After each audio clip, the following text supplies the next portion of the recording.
C'est pourquoi, quand la Banque Centrale Européenne a proposé de racheter des titres de la dette des États que possédaient les banques, puisque la Banque Centrale Européenne n'a pas le droit d'acheter directement des titres de dette des États. Ce qui, dans la logique libérale, reviendra à subventionner les États. Donc ils achètent aux banques. Eh bien, les banques ne voulaient pas lâcher leurs titres de dette des États. Les mêmes banques qui gueulent contre la dette publique excessive, blablabla, sauf que quand ils ont des titres, ils les gardent. Ça n'empêche que la Banque Centrale Européenne a racheté des titres des dettes des États et les a dans ses coffres. Ce qui, pour moi, est une circonstance admirable, parce que ça va nous permettre de l'effacer plus facilement. C'est pour ça que j'ai proposé de faire une conférence de la dette en Europe. Et je m'adresse aux capitalistes. Si vous ne comprenez pas que vous avez intérêt à effacer la dette publique, c'est que vous avez un pois chiche dans le cerveau. Parce que quand va éclater la dette privée, si vous voulez qu'on réinjecte de l'activité, en supposant que le capitalisme continue, il faut que les États puissent le faire. Il faut qu'ils puissent passer des commandes. Tout ce que vous ne voulez pas faire aujourd'hui, les routes, les ponts, les voies ferrées, la transition de l'appareil de production, c'est ça qui permettra de faire face à la catastrophe qui va arriver, peut-être du côté de la dette privée. Si elle arrive de quelque part, elle arrivera du côté de la dette privée. Ce n'est pas un État qui va tomber en faillite. C'est un secteur de l'économie qui va tomber en faillite pour les raisons que je viens de nommer. Alors depuis 2008, la situation s'est aggravée. Parce qu'en 2008, ils ont découvert avec horreur comment tout ça était intriqué les uns dans les autres. Mais entre-temps, tout en prenant des airs très importants, on dit on a BAL 2, BAL 3, on a augmenté les garanties, c'est-à-dire la proportion d'argent réel que possèdent les banques par rapport où ils sont engagés, c'est rien du tout. Mais si c'était que ça, une comédie qui est destinée à rassurer et qui, en fait, ne règle rien, la fuite en avant dans laquelle on se trouve. Mais c'est qu'entre-temps, ils ont décidé de nouvelles conneries. Par exemple, en Europe, sous l'impulsion de M. Barnier, on a accepté que les entreprises titrisent leurs dettes. Alors, puisque vous me dites que nos auditeurs sont affûtés sur la question, je pense que tout le monde comprend ce que ça veut dire. Donc, une entreprise prête à une autre, emprunte à une autre ou emprunte à une banque. Mais vous savez que le crédit interentreprise, progressivement, arrive au niveau du crédit qu'ils ont avec les banques, ce qui est absolument incroyable. Ces gens se prêtent de l'argent entre eux, personne ne contrôle. Hein, chacun croit à la bonne parole de l'autre. Hein. Tu m'as promis que tu me rendrais. Oui, bon, bah alors on y peut, tiens, je te prête. Attends. La titrisation a permis de découper ces dettes et de les foutre dans des titres qui se vendent de l'un à l'autre. Mais ça veut dire qu'à tout moment, vous êtes à la merci de l'effondrement de l'un ou de l'autre. Je ne sais pas si Bayern, par exemple, pour prendre un exemple au hasard, avait des dettes titrisées. Mais je pense que ceux qui ont dans leur coffre, comme contrepartie à leurs emprunts, des titres de Bayer peuvent commencer à se faire du souci. Parce que Bayer a voulu racheter Monsanto, ils l'ont fait, et c'est une catastrophe. Parce qu'aujourd'hui... Ça ne se passe pas comme prévu. Ouais. Pardon ? Ça ne se passe pas comme prévu. Ah, ça c'est clair que ça ne se passe pas comme prévu. Pour l'instant, c'est une faillite parce que le titre Bayern s'est quasiment écroulé. Et que, bon, on ne va pas faire peur à tout le monde, mais ça, voilà le genre de problème. Ça, c'est prévu nulle part, tout ça. C'est écrit nulle part dans les grands cahiers, les grands livres, la puissante pensée de tous les économistes qui viennent blablater à la télé. Hein. Pas un n'a dit, vous savez, là, il va y avoir un problème avec le chimiste. Là. Alors, je vous coupe un peu. Oui.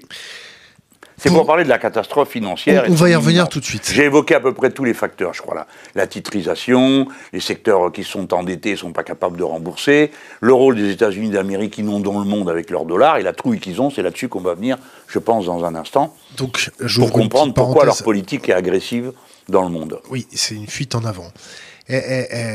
On a l'impression, à vous entendre et à entendre certains autres, qu'on est dirigé par une bande de cloportes qui fuit en avant quelque chose qui est inextricable et qu'ils sont dans le déni jusqu'au bout, jusqu'à la dernière seconde. Oui. Pourquoi la société civile ne réagit pas ? Pourquoi nos intellectuels ne réagissent pas ? Pourquoi on les prend pas au pied du mur en leur disant « Écoute mon coco, on a bien compris que tu racontais que de la merde depuis un certain nombre d'années. Pourquoi on laisse faire ? Parce qu'on est tombé dans une population qui est anesthésiée, qui ne veut plus se battre. Comment ? » D'abord parce que les sociétés humaines ont toujours été dominées par le pouvoir imaginaire qu'elles produisent elles-mêmes. Bon. Donc, beaucoup de gens pensent que le marché, pour autant qu'ils arrivent à y comprendre quelque chose, est un mode efficace de régulation des activités économiques et humaines. Ils le croient. je suis persuadé que le président Macron le croit. Je pense que de sa vie, il n'a dû lire un bouquin marxiste. Il n'a aucune espèce d'idée sur ce qu'est une économie. Ils appellent ça administrer. Pour eux, c'est la catastrophe totale. Bon, même le keynésianisme, pour eux, c'est l'horreur. Alors qu'ils ont sous les yeux deux pays qui ont mis une petite politique keynésienne sympa, mais pas trop antilibérale, en Espagne et au Portugal. Les deux seuls endroits où on a distribué du pouvoir d'achat aux gens, pouf, l'activité a repris. Et en France... On a distribué de la dette, en fait. On a distribué de la capacité à s'endetter, c'est vrai, mais le SMIC a quand même augmenté de 22% en Espagne. Vous teniez compte de ça. C'est pas rien, parce que quand vous donnez des sous à ceux qui n'en ont pas, ou pas beaucoup, ils les dépensent, c'est normal. Et c'est pourquoi ça met de l'activité. En France... Ça fait pas d'inflation? Bon, on s'en fout. Quel est le problème? D'abord, ils sont dans la zone euro, l'Espagne. Quelle inflation? Il n'y a même pas 2% d'inflation. On change un peu de sujet, mais je veux répondre à ça, parce que ça m'amuse et m'intéresse. L'inflation? Mais tant mieux, vive l'inflation. Ils ont balancé 85 milliards tous les mois, la Banque Centrale Européenne, dans les banques privées, en leur disant, après un processus qui a pris du temps, au début ils ont dit, on vous donne des sous en échange d'eux. Alors, en échange d'eux, il n'y a rien eu. On vous donne des sous si, à la fin, ils disent, bon, on vous donne des sous. Faites ce que vous voulez avec. 85 milliards tous les mois. Poum, poum, poum. Au total, on doit être maintenant à un peu plus d'une année de PIB de la France distribué comme ça. Quelle inflation il y a en Europe? L'inflation quand même sur les actifs tangibles, genre l'immobilier, des choses comme ça, non? Ça, c'est autre chose, ça. Ça, c'est ponctuel. Sur les actifs financiers non, aussi. non, ça a à voir avec le mécanisme d'accumulation de l'économie capitaliste sur des valeurs qui n'existent pas. Quand le prix de votre immobilier monte comme ça, sans que vous ayez changé ni un feu rouge, ni un trottoir, ni quoi que ce soit, vous voyez bien que c'est spéculatif. Et ça n'a rien à voir avec l'inflation dont je parle moi, qui est l'inflation globale. En Europe, il n'arrive même pas à 2%. Donc vous balancez le pouvoir d'achat équivalent à la production d'une année de la France, et vous n'avez même pas 2% d'inflation dans la zone euro. Et quand on y regarde de près, on dit, ah bah du peu d'inflation qu'il y a, les 2/3, c'est à cause des fluctuations du prix de l'énergie. Autrement dit, toute cette masse de monnaie qu'ils ont mis en circulation est allée directement dans la sphère financière. Elle n'a pas touché un jour le solde de la production réelle. Ça, c'est la démonstration. Ça veut dire que la sphère financière ne rapporte pas d'augmentation de PIB. Si, dans le calcul du PIB, si. Encore qu'on calcule la différence, on sépare les deux, les activités financières et non financières. Mais bien sûr, n'importe quoi produit du PIB. N'importe quoi produit du PIB, mais c'est pas un repère pour nous. C'était pour vous dire, en fait, on a injecté énormément d'argent. Qui tourne en rond, mais écoutez, mettez-vous à la place d'un capitaliste. La vitesse de circulation de la monnaie, ça vous parle ? Vous allez placer vos sous dans l'économie, ce qu'on appelle l'économie réelle. Vous savez que c'est un concept qui est tout à fait discuté par les libéraux. Ils disent, mais pardon, l'assurance est l'économie réelle. Bon, soit dit par parenthèse, ils ne le comptent pas dans les prélèvements obligatoires, même quand c'est obligatoire. Passons. Restons sur notre sujet. Ils ont injecté des milliards dont on ne retrouve pas trace dans ce que moi j'appelle l'économie réelle, c'est-à-dire la production d'un bien. C'est ce que je voulais vous dire. Un matériel. On peut dire aussi d'un service, mais après on va entrer dans une discussion sur qu'est-ce qu'est un service réel, qu'est-ce qui n'en est pas un. Bon, bref. En attendant, supposons, puisque vous avez l'air d'avoir peur de l'inflation, c'est sans doute que vous êtes rentier. Vous supputez. Hello, d'accord, mais bon, il faut bien un peu sourire, quoi. Les gens qui me parlent de l'inflation c'est comme une catastrophe. Je ne sais pas qui l'aurait... Alors évidemment, quand c'est une inflation à 1000% ou à 200%, moi j'ai connu ça, j'ai vu une fois ce que c'était que l'hyperinflation, et je l'ai vu en Argentine. On a les billets collés au doigt, parce qu'ils réimprimaient dans la journée des valeurs différentes dessus. Alors ça, je comprends que ça fasse peur, et c'est vrai que ça fait peur. Mais une inflation comme du niveau de celle dont je parle, c'est pas la même chose. Supposons que la Banque Centrale Européenne rachète toutes les dettes des États-nations et décide que c'est des dettes perpétuelles. Voilà, vous me devez des sous.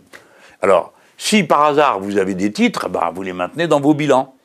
Bon, leur liquidité est égale à 0. Sauf si vous avez besoin de mettre des petits tas de temps à autre, stables, ce que n'importe qui fait quand vous faites des fonds, quels qu'ils soient, de pension ou autre. Ce qui fait que moi, j'ai jamais douté du fait que Si on faisait racheter par la Banque centrale toutes les dettes des États, on redonne d'un seul coup à tous les États une capacité d'intervention publique considérable. D'accord? Alors que ça produirait quoi comme inflation? On me dit oui, mais ça produira de l'inflation. Combien? Mais combien, bon sang? J'ai dit 10 fois cette proposition. À chaque fois, on me dit l'inflation. Quelle inflation? Combien? Qu'est-ce qui vous fait peur? J'ai vécu dans un monde où on avait jusqu'à 12% d'inflation. Tous ceux qui achetaient leur maison, ils se frottaient les mains en disant qu'ils n'avaient plus de dette. Quel est votre problème avec l'inflation? La lutte des classes était aggravée parce que comme il fallait que les salaires rattrapent la perte de pouvoir d'achat, eh ben, c'était, comment dire, une société très animée sur la question du partage des richesses. Bon, quelle est l'inflation qui vous fait peur? Racheter toutes les dettes publiques, combien ça crée d'inflation? Je vais vous répondre. Mais je commence d'abord par poser la question. Comment tous ceux qui m'ont cassé les pieds sur le sujet ont jamais été foutus de dire combien? Oui, combien? J'ai demandé à Jacques Généreux, à Sapir et à d'autres. Combien à votre avis? Ils m'ont dit 5 à 6%. 5 à 6%. On se coupe la gorge pour ne pas avoir à payer 5 à 6% d'inflation.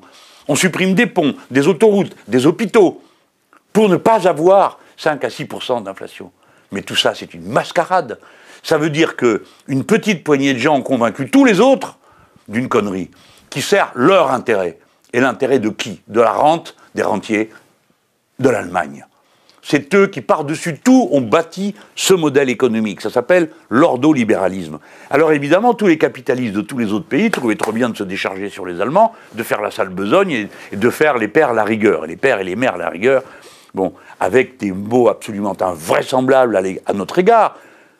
Jamais on n'a parlé, nous, une seule fois du gouvernement allemand et de son Hinterland, comme eux ont parlé de ce qu'ils appellent le Club Med, pour parler des pays du Sud. Mais qui sont ces gens pour nous parler comme ça? Ils sont la première économie, oui. Et qui est la deuxième, s'il vous plaît? Nous, les Français. Et la troisième, les Italiens. Et la quatrième, les Espagnols. Le Club Med, le voilà. Ce sont les principales puissances économiques de l'Europe, à qui ces gens se donnent le rôle de faire la leçon pour leur imposer quelque chose qui ne correspond à rien de nos besoins et de nos traditions. Voilà.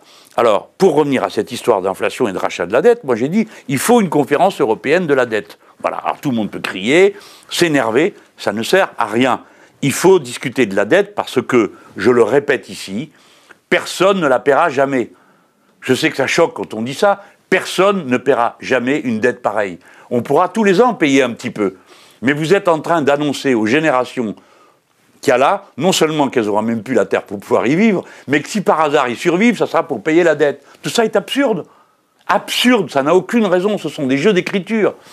Alors, évidemment, le commun des mortels, quand il entend parler de la dette, il voit sa propre dette. Il pense que le budget d'un État, c'est comme un budget familial. Mais non, ça n'a rien à voir, parce qu'aucune famille n'a le pouvoir de créer de la monnaie. Les États, si. Aucune famille n'a le pouvoir d'effacer une dette. Les États, si. Des dettes, on en efface tous les ans, les amis. Enfin, on en a beaucoup effacé. À un moment donné, le principal du crédit de la coopération en France consistait à effacer des dettes. Donc on disait, ceux-là, ils nous doivent tant, allez hop, on oublie. Et on mettait en positif, on a donné tant. Oui, on a donné un truc qui n'existait déjà plus depuis un moment. Vous voyez, il faut déconstruire tout ça, il faut l'expliquer, mais vous m'avez posé une question, pourquoi il n'y a pas de réaction à ça? Mais parce que le pouvoir imaginaire de l'idéologie néolibérale a submergé tous les esprits. Quand je parle comme je suis en train de le faire, si vous passez ce film-là à toute une série de gens qui sont des néolibéraux, mais ils sont déjà évanouis à la moitié de mon discours, ce type est irréaliste, etc., c'est moi qui leur dis, mais qu'est-ce qu'il y a de réaliste dans ce que vous racontez? Combien d'années il faudrait de budget de solde positif au budget de la France pour arriver à combler la dette? Combien d'années? Mais dites-le nous pour qu'on sache pendant combien de temps il va falloir trimer. Et vous avez la même bande de plaisantins qui sont là et qui coupent dans les dépenses publiques en espérant que le privé prenne la relève. Mais le privé, c'est ce que nous dit notre cher président de la République, M. Macron, et M. Le Maire, qui est un homme sérieux, qui croit à ce qu'il raconte.